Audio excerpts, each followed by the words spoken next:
Hi.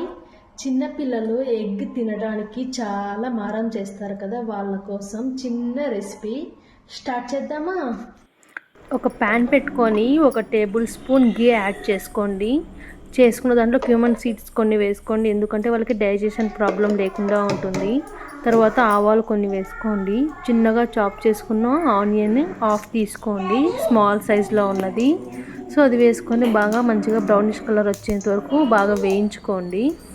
తర్వాత జీలకర్ర వేయడం వల్ల చిన్నపిల్లలకి డైజెషన్ ప్రాబ్లం ఉండదు, హ్యాపీగా డైజెషన్ అవుతుంది మనం ఏం ఫుడ్ పెట్టినా.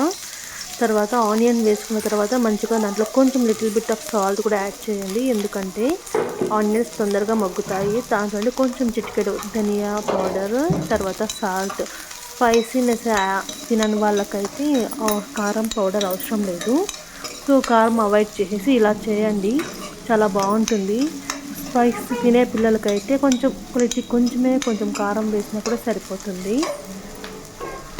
తర్వాత నీట్గా బాయిల్ చేసుకున్న తర్వాత ఒక ఎగ్ని యాడ్ చేసుకొని మొత్తం బాగా స్మాష్ చేసేసి దాంట్లోకి కొంచెం 1 కప్పు మన పిల్లలు తినే క్వాంటిటీని బట్టి రైస్ యాడ్ చేసుకొని హ్యాపీగా మిక్స్ చేసుకొని పిల్లలకి సర్వ్ చేయడమే. ఇలా తినిపించడం వల్ల ఎగ్ వాళ్ళ ఫుడ్లో ఎగ్ కన్స్యూమ్ అయినట్టు ఉంటుంది. సో ప్రోటీన్ అందుతుంది, వాళ్ళకి ఎలాంటి ప్రాబ్లము ఉండదు. సో హ్యాపీగా ఇలా పెట్టచ్చు. ఇంకా వెజిటబుల్స్ కూడా యాడ్ చేయొచ్చు. 2 ఇయర్స్ 1.5 ఇయర్ బేబీకి ఇలా ప్రిపేర్ చేయొచ్చు. అండ్ 2 to 3 ఇయర్స్ బేబీకి ఎలా అంటే కొంచెం క్యారెట్, బీట్రూట్ గ్రైండ్ చేసుకొని తురిమేసి సన్నగా వేసి మంచిగా ఎగ్ రైస్ లాగా ప్రిపేర్ చేసి ఇవ్వచ్చు, చాలా బాగుంటుంది. తర్వాత ఇంకొక టైప్ ఏంటంటే కొంచెం పాలకూర చిన్నగా స్లైస్ లాగా కట్ చేసి కూడా యాడ్ చేయొచ్చు, అది కూడా చాలా బాగుంటుంది. ఈసారి నేను రెసిపీ షేర్ చేశాను. సో మా పాపకైతే ఇలా నేను ఎగ్ రైస్ని ప్రిఫర్ చేస్తాను. మ్యాక్సిమం 2 డేస్కి ఒకసారి అయితే ఇలా ప్రిఫర్ చేస్తాను.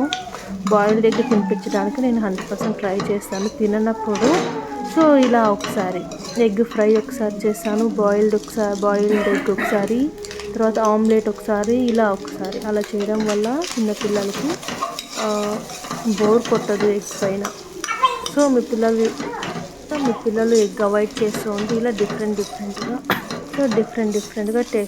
టేస్ట్ ఉంటుంది, డిఫరెంట్ టేస్ట్ ఉంటుంది కాబట్టి ఇలా ట్రై చేయండి, చాలా బాగుంటుంది. పిల్లలు కూడా చాలా ఇష్టంగా తింటారు. సో మనకి కొంచెం టైం తగ్గినట్టు ఉంటుంది, హ్యాపీగా ఉండొచ్చు పిల్లలు పొట్టనింకు తిన్నారు అని చెప్పి. సో మీకు రెసిపీ నచ్చినట్టయితే please to subscribe and share, don't forget to comment. Okay, thank you, bye.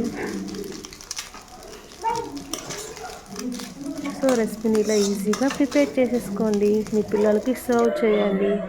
So మా పాపకి సర్వ్ చేసే టైం వచ్చేసింది, ఇంకా మా పాపకి వెళ్ళి సర్వ్ చేసేస్తాను. Thank you for watching, bye.